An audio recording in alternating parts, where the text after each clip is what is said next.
Or what's going to be the message to some of the younger guys so they can control their emotions while be able to perform at a high level?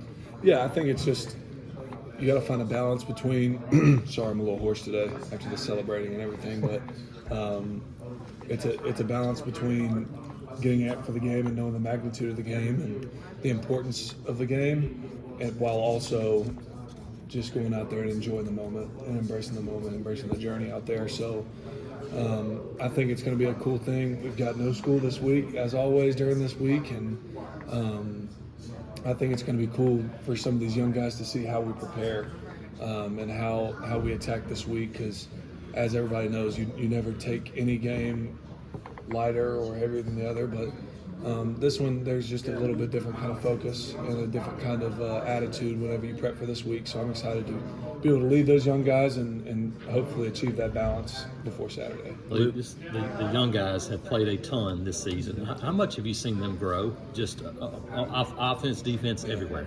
Well, I think the biggest thing is we can see them grow with what they're doing on the field. I mean, you can see just obviously how much more confident everybody is. Obviously, our receivers out there making plays and elevating our offense from a good offense to an elite offense statistically at times. So, but aside from the performance side of things, I think just their confidence level, just how much that swagger that they're playing with in practice and preparing with in the film room and all this other stuff. So I think it's night and day, but that's kind of what you get with young guys. I mean, if you're going to throw guys in and tell them in recruiting that you're going to play early and you're talented and you're going to do this, you're going to go through some growing pains. And I think I really commend our young guys because of how up and down the season has gone. You know, they've played from week one, and then midway through the season, it's disappointing, right? A lot of young guys can tank and kind of be discouraged, but you can just see the steady incline, and that's something that those position coaches and our head coach and everybody involved with their development, I just commend all of them because I think we've done a really good job of just steadily just growing and worrying about ourselves and getting better every week. How special would it be to get one in Tuscaloosa in your final year? That's on my bucket list, and I got one more time left. So had some good games in there in the past. Had obviously some great games here. So yeah, I think I would like nothing better. I have nothing more. I mean, that's the icing on the cake for my career, I think, and I really just want it for this team. They'll understand. Some of the guys already understand. Eugene's over there talking. I mean, a lot of guys understand how big this rivalry is. And then, like we talked about, the young guys, they will understand this week. So I really would like to see how our team plays on Saturday and hopefully what success feels like in this big rivalry. How much do you think of last year and how it ended, and how much does that fuel you to make sure that you guys don't have that pit in the stomach again? Yeah, I remember doing media with some of you guys last year right after, and I told you the exact truth, which is that that moment is going to sit with me for 365 days. So we're creeping up on the 365th day. So I think it's going to fuel us a lot, and guys who experience that pain, experience that low in our careers and our time here, that's something that will definitely fuel us so we don't go out like that again this year. You talked about this team.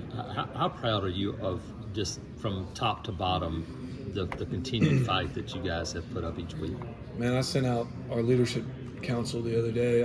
I sent out a text and I was just telling everybody, man, like, yes, you got all these other teams that are fighting for playoff spots and you've got all these teams that are experiencing so much success with wins and losses, but I would not trade, and I'm being completely honest, I would not trade it for the world. I mean, my teammates, the way that I saw us rally in that game, go up, then go down, and then rally at the end, and everybody going up to each other saying, hey, I'm playing for you, hey, I'm playing for you, hey, I'm playing for you, until the bitter end, until the fourth overtime or whatever it was.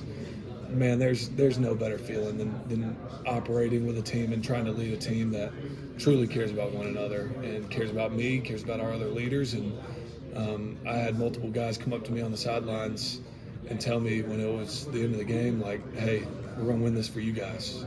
Like that's the kind of stuff that you don't really think about all the time. And you can kind of get emotional talking about because you've got guys that are lifelong friends, you know, that actually care about you and fight for you. And at the end of the day, that's all I can ask for. I can't ask for a national championship. I can't ask for that's just not in the cards for me right now. but I wouldn't have it any other way because I got a team that cares about me and a team that I care about. How amazing is that, considering that there's only a handful of you guys that have been here more than 2 or 3 years? To see that bond and the growth already, does that make it even more special that it's happened pretty quick? It does, especially in today's college football, right? There's jumping around all over the place. There's contracts you got to deal with, this and that. But I think the culture that we have here, nobody really cares about that. I mean, you obviously get paid what you get paid, but once you're here, you're a part of a brotherhood that'll last you forever. And that's kind of what I tell people about, like, what do you want your legacy to be? Like, I want people to think of me as an Auburn man. I want people to think of me as somebody who's been at Auburn for 6 years and established relationships with all these guys. And if they have a tough time in their life, they can call on me. So I think that's just the culture that we have here. And I think I'm so blessed to be a part of it. Last one for Luke. I got 2 more. That's all right. You talked about CJ coming to your first game to see you. How did that go with you and Ashley? Oh, it was great. It was great. I mean, he slept through about 75% of Tiger Walk, which was good. At least he wasn't crying. But he was great. We had him warm enough, so it was great. It was really emotional for me. My last Tiger Walk at home, and then his first one, which was a pretty full circle thing too. I'll try to be quick. I talked to some of the guys before the game about how when I look up in the stands, I remember the days when my dad was up there cheering me on.